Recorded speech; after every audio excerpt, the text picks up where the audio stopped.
మాజీ deputy CM Alla Nani silent గా ఉండటం వెనకాల పెద్ద కారణమే ఉందా?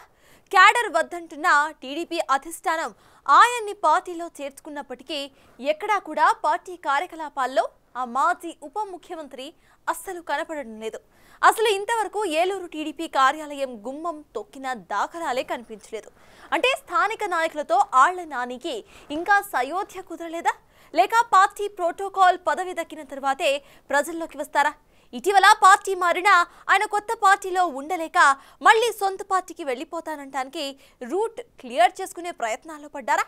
అందుకే ఆయన సైలెంట్గా ఉన్నారా?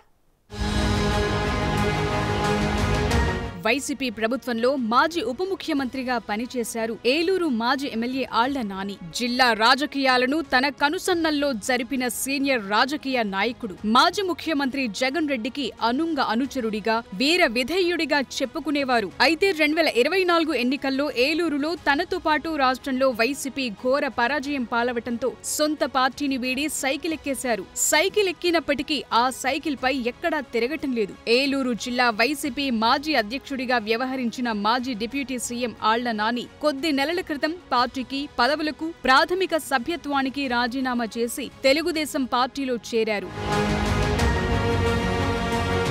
టీడీపీలో చేరిన నాటి నుండి ఆళ్ల నాని ఎక్కడా కూడా పార్టీ కార్యక్రమాల్లో పాల్గొన్న సందర్భం కూడా లేదు. దాంతో అసలు ఆయన తెలుగుదేశం పార్టీలో ఉన్నారా లేదా అనే అనుమానాలు కూడా కార్యకర్తల్లో వ్యక్తమవుతున్నాయట. అయితే జిల్లా రాజకీయాల్లో తనదైన ముద్ర వేసేందుకు ముఖ్యమైన ప్రోటోకాల్ పదవితోనే పార్టీ కార్యకలాపాల్లో చురుగ్గా పాల్గొనేందుకు ఆళ్ల నాని ఉవ్విళ్లూరుతున్నట్టు తెలుస్తోంది. వైసీపీకి రాజీనామా చేసిన తరువాత తెలుగుదేశం పార్టీలో చేరుతున్నట్లు ఏలూరు తెలుగుదేశం పార్టీ నేతలకు తెలియటంతో వాళ్లంతా ఆళ్ల నాని రాకను వ్యతిరేకించారు. అయితే పార్టీ అధిష్టానం నేతలకు, కార్యకర్తలకు సర్ది చెప్పటానికి నానా తంటాలు పడాల్సొచ్చిందట. ఆ తరువాత కొద్ది రోజులకు ఆళ్ల నాని స్వయంగా వెళ్లి చంద్రబాబు సమక్షంలో పసుపు కండువా మెడలు వేయించుకున్నారు. తనతో పాటు కుమారుణ్ణి కూడా తెలుగుదేశం పార్టీలో చేర్చి అందరినీ ఆశ్చర్యపరిచారు.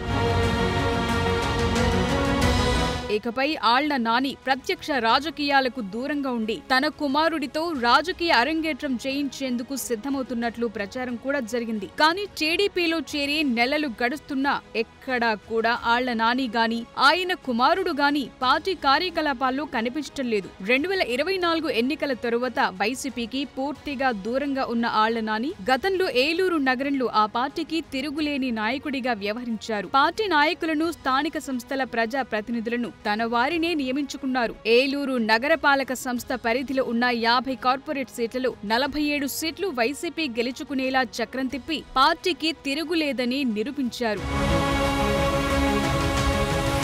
అయితే ప్రస్తుతం మారిన రాజకీయ పరిస్థితుల నేపథ్యంలో ఇప్పటికే కొంతమంది ఏలూరు కార్పొరేటర్లు టీడీపీలో చేరిపోయారు. ఆళ్ల నాని కంటే ముందుగానే వారు టీడీపీలో చేరినప్పటికీ మిగిలిన మరికొంతమంది వైసీపీ కార్పొరేటర్లు కూడా ఆళ్ల నాని చేరిక తరువాత త్వరలో టీడీపీలో చేరబోతున్నారని, తెలుగుదేశం పార్టీ కార్యకలాపాల్లో వాళ్లు కూడా చురుగ్గా పాల్గొననున్నారని పెద్ద ఎత్తున ప్రచారం జరిగింది. అయితే ఇప్పటి వరకు అలాంటిదేమీ జరగకపోవడంతో ఆళ్ల నాని వర్గీయుల్ని ఆశ్చర్యపరుస్తోందట.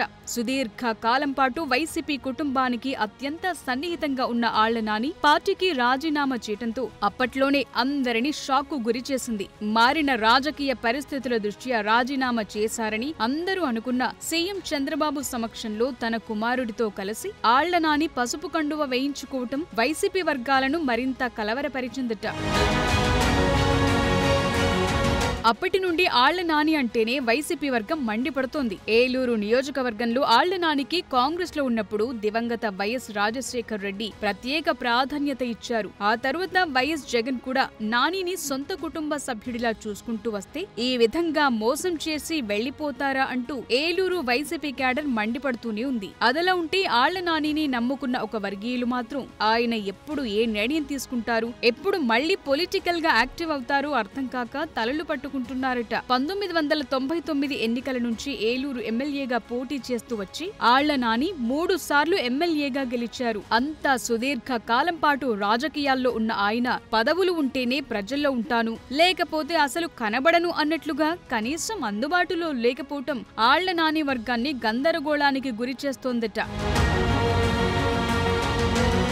2014 ఎన్నికల్లో టీడీపీ అభ్యర్థి బడేటి కోట రామారావు ఎలియాస్ బుజ్జి చేతిలో ఓడిపోయిన తరువాత 2 ఏళ్ల పాటు ఏలూరులో ఆళ్ల నాని ఎవరికీ దర్శనం కూడా ఇవ్వలేదు. వైసీపీ అధిష్టానం ఎమ్మెల్సీ ఇవ్వటంతో అప్పుడు ఆయన ప్రజల్లో తిరగటం మొదలుపెట్టారు. ఇప్పుడు మళ్లీ 2024లో ఓటమి అనంతరం ఆళ్ల నాని నియోజకవర్గంలో కనబడటం మానేశారు. ఏ నాయకుడైనా తన వర్గాన్ని కాపాడుకోవటానికి ఎంత దాకైనా వెళతాడు. తన వర్గాన్ని బలోపేతం చేసుకునేందుకు కృషి చేస్తాడు. కానీ మాజీ ఉప ముఖ్యమంత్రి ఆళ్ల నాని రూటే సెపరేట్. పదవి లేకపోతే కనీసం ఆళ్ల నాని ఇంటి వద్ద పలకరించేవారు కూడా ఉండరంటున్నారు నాని వర్గీయులు.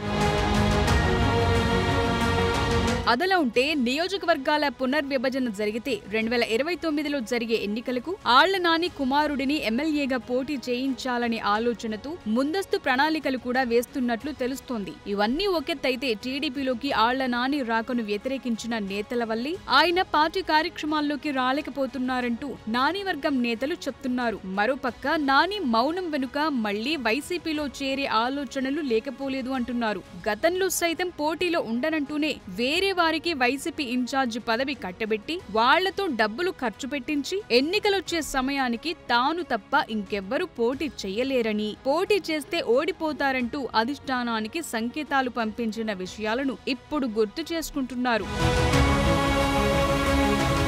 ఆ క్రమంలో 2024 ఎన్నికల్లో టీడీపీ నేతలను ముప్పు తిప్పలు పెట్టిన ఆళ్ల నానికి పార్టీ పరంగా పదవి బాధ్యతలు అప్పచెప్తే మూకుమ్మడి రాజీనామాలకు సిద్ధమంటున్నారు ఏలూరు టీడీపీ నేతలు. టీడీపీ అధిష్టానం మాత్రం ఆళ్ల నాని సుదీర్ఘ రాజకీయ ప్రస్థానాన్ని దృష్టిలో పెట్టుకుని కాపు సామాజిక వర్గానికి చెందిన ఆళ్ల నానికి కీలక బాధ్యతలు అప్పచెప్తే రాబోయే స్థానిక సంస్థల ఎన్నికల్లో క్లీన్ స్వీప్ చేయొచ్చనే ఆలోచనలో ఉందంటున్నారు. మరీ చూడాలి మాజీ డిప్యూటీ సీఎం ఫ్యూచర్ ఎలా ఉండబోతోందో.